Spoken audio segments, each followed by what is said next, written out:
parou para pensar que um plano de batalha lá de milênios atrás pudesse ter a chave para a gente vencer as nossas lutas de hoje? É exatamente isso que a gente vai explorar. Vamos mergulhar numa história antiga que, olha, tem uma relevância incrível para a nossa vida e que nos ajuda a descobrir o que é de fato a vitória. E para começar, olha só essa frase do livro de Josué. O Senhor vosso Deus é quem pelejou por vós. Pronto. Isso aqui já define o nosso ponto de partida. A vitória, na sua essência, não é uma conquista nossa, humana, mas sim o resultado de uma intervenção divina. É daí que tudo começa. A gente olha para a conquista de Canaã e vê um baita símbolo da fidelidade de Deus, não é? Mas, e aqui tem um mas bem grande, o sucesso não era garantido, não era um cheque em branco. A permanência na terra dependia de uma coisa: obediência contínua. E a lição para a gente é clara, né? Triunfos do passado não garantem vitórias futuras se a gente não tiver a atitude certa hoje, no presente. Agora, a gente entra num momento super decisivo. O aviso de despedida de um líder. É o discurso final de Josué, sabe? Aquele momento de grande peso em que ele tenta resumir as lições de uma vida inteira de fé e de batalha. E o que ele diz nessa mensagem final?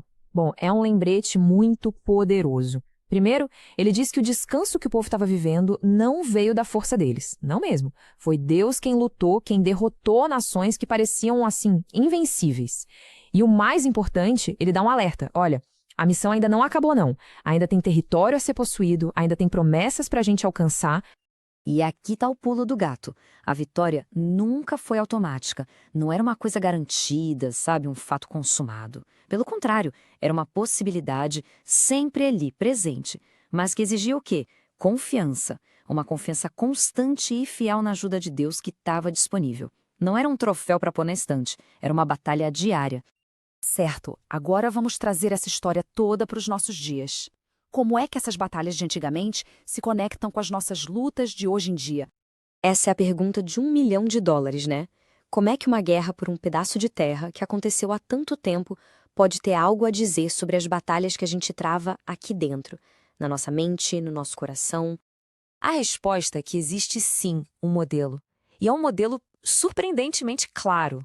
Aquela história antiga é, na verdade, um verdadeiro mapa para a nossa conquista espiritual. Mas antes de ver as semelhanças, a gente precisa entender uma diferença que é crucial. Os inimigos de Israel eram de carne e osso, sabe? Eram exércitos, nações, coisas que se podia ver. Já os nossos inimigos, como o apóstolo Paulo nos ensina, são outros. São batalhas invisíveis, contra principados e potestades. A luta em outro campo.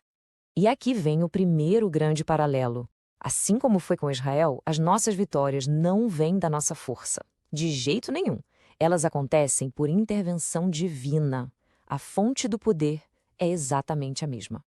E a base da nossa vitória? Bom, ela já foi garantida lá na cruz por Cristo. Essa passagem de Colossenses diz tudo.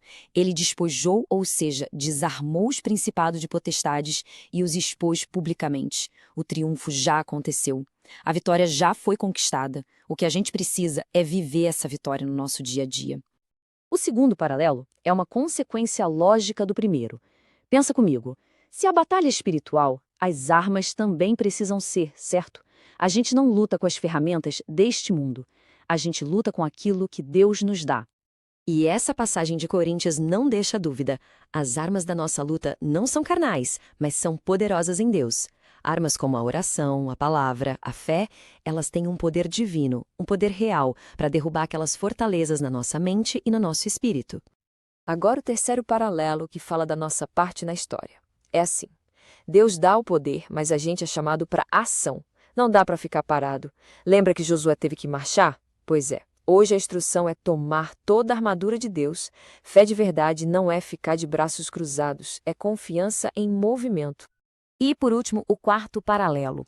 Para quem crê, a Terra Prometida não é um lugar físico, um CEP. É um estado de vida. É uma vida de liberdade do pecado, uma vida de plenitude em Cristo. É uma herança espiritual que a gente pode e deve conquistar e viver hoje, aqui e agora. Ok, tudo isso é ótimo, mas como a gente aplica na prática? Vamos lá, 3 passos. Primeiro, dependência radical. É confiar no poder do Espírito, não na nossa própria força.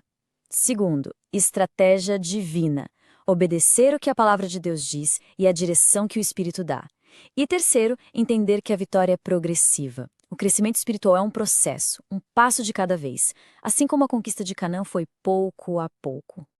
E tudo isso nos leva a uma última reflexão, uma reflexão que é sem dúvida muito necessária. É uma pergunta que meio que surge sozinha depois de tudo isso que a gente conversou.